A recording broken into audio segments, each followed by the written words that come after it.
Hello, how are you? It's great to be back with you once again.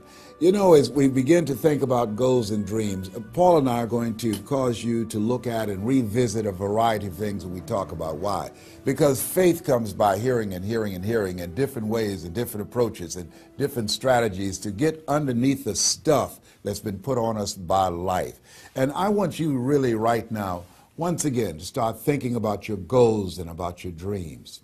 And as you begin to envision them, one of the things that I think that's very important that we have to always go back to, as you look at your goals and dreams, and I want you to expand them, and it's very important to realize that I found that most people fail in life, not because they aim too high and miss.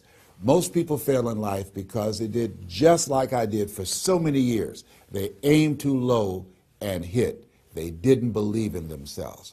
So I want you right now, as we begin to think about the lessons and all the things that you've experienced and all of the comments and stories and strategies and lessons that you've had, I think it's time to revisit and look at your goals and dreams, and let's raise the bar. I remember as a kid, we would be in the backyard and we would play jump, and somebody would get on one side of the stick, my sister and then my brother, we would run and we'd jump over it. And then they say, raise it up a little bit higher. We have to back up and we run and we'd jump over it again. And then we say, raise it up a little higher. And the higher it got, we had to begin to change our approach and how we're going to get over the bar. And that's the same thing in life. And so right now, I want you to think about your goals and dreams as you begin to raise them a little higher. And I want you to say with me, it's possible. It's possible.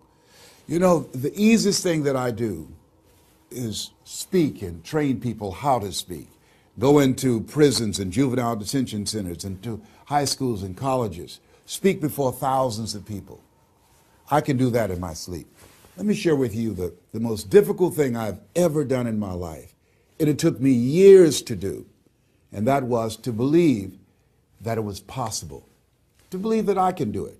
Given my circumstances, born in an abandoned building on a floor, being adopted, being labeled educable mentally retarded, failing twice in school, no college training, never worked for a major corporation. To believe that I had something of value to say, that somebody would want to listen to me, to believe that somebody would pay me to talk to them. Have you ever thought about something you wanted to do and you talk yourself out of it? I remember going to see Zig Ziglar, who I consider the #1 motivational speaker on the planet, and Dr. Norman Vincent Peale when he was alive, and Robert Schuller. I used to see them, and I would be so pumped up and inspired after hearing Jim Rohn, who recently passed, one of the great motivational speakers of all time, and Charlie Tremendous Jones. And I would go to my car pumped up, saying, yes, yes, yes, I can. And then after a while, my mental conditioning would kick in. And it would say, Les Brown, you can't do that. You don't have a college education. Les Brown, you can't do that. You don't even know who your parents are. Les Brown, you can't do that. You failed twice in school. Come on. You ever thought about something you wanted to do and you talk yourself out of it? There's a proverb that says, if there's no enemy within, the enemy outside can do us no harm. That's why it's important that you make it a point every day to listen to Paul, to listen to me, to review these lessons, to get them deep, not only in the conscious mind, but the subconscious mind, and get them in your spirit. Well, how often should I do it? Do it until you are producing the results. That's how often you should do it. And you never stop, because once you stop, that's when those negative thoughts will come back. Once you stop, that's when you will begin to doubt yourself. Once you stop, I'm telling you what I know. Yes. Every day, it's a selling job on you. It's possible. I can do this. I can make this happen. No matter how bad it is or how bad it gets, I'm going to make it. It's possible. Yes, your dream is possible. Say that to yourself every day. Feed your mind with words that you write and words that you hear and words that you speak to yourself. Feed your faith, and your doubts will starve to death. Say to yourself, it's possible. It's possible. It's possible. Even when you have no evidence to point to, say to yourself, It's possible. There's nothing as powerful as a made-up mind. It's a struggle sometimes to do that, especially when you have people around you telling you that it's not possible, that you can't do it. And they're constantly pointing out your failures of the past, constantly reminding you of all of the things that you don't have going for you. I'm reminded of the story of two little boys that were playing on some ice during the winter. And as they got further out on this ice, one fell through the thin ice. And so the little fellow that was still on top of the ice, he was trying to save his little buddy. And he couldn't reach him. He was trying to pull him. He could see him through the thin ice as he got further away from him, struggling. And he couldn't reach him, and he's trying to break the ice, and he couldn't do it. And he looked around, and he saw a tree in the distance, and he ran, and he got up on the tree, and he pulled and broke down an enormous-sized branch and came back and savagely began to beat that ice and broke it. And miraculously, he saved his friend. And when the paramedics came, and they were able to revive this little boy, they were scratching their heads. They're trying to figure this out. Said, how could this little pruny fellow go up in a tree and break off a branch this size and then come back and beat and break the ice and save his friend? They thought it was just miraculous. It was baffling. And an old guy who was there said, I can tell you how he did it. And they said, how? How did he do it? And he said, there was no one here to tell him that he couldn't do it. Whoa. What could you do?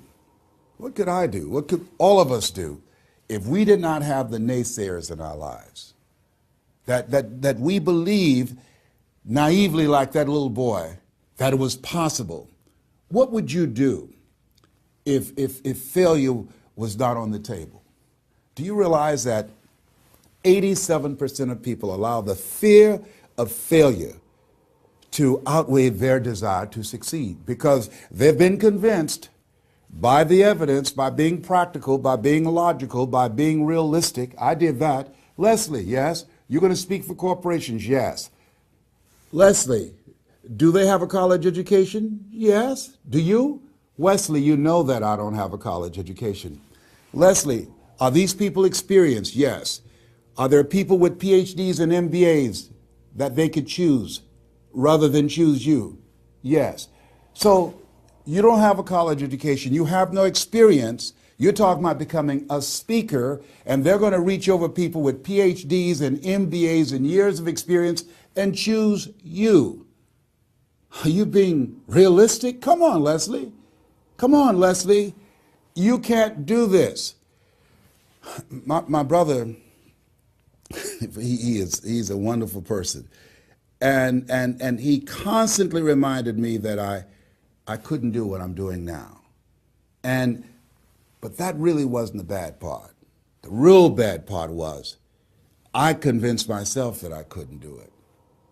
Not only because of those things that he pointed out, being practical and realistic, but also that within myself, I didn't believe what Mike Williams, my mentor, said was possible for me. Have you ever had somebody who believed and saw something for you that you didn't see for yourself?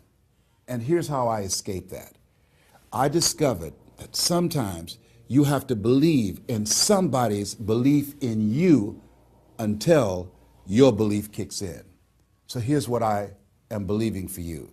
The goals that you right now have, the things that you have envisioned for yourself, this is a reflection. What you've done thus far and what you are engaged in doing is what's possible for you right now. But there's even more. You don't even know what's in the future. Eye has not seen, ear has not heard.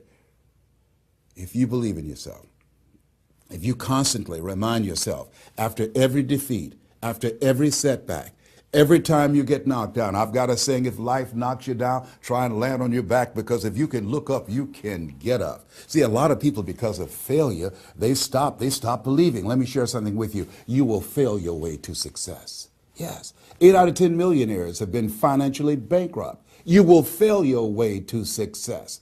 It doesn't matter how many times you fail. It doesn't matter how many times people tell you that you can't do it. It doesn't matter if you don't have a dime in the bank. you will fail your way to success. What's very important is you're believing in yourself. You're constantly saying, somehow, some way, I'm going to make it. I remember a lady out of Detroit, Michigan. They called her Martha Jean the Queen.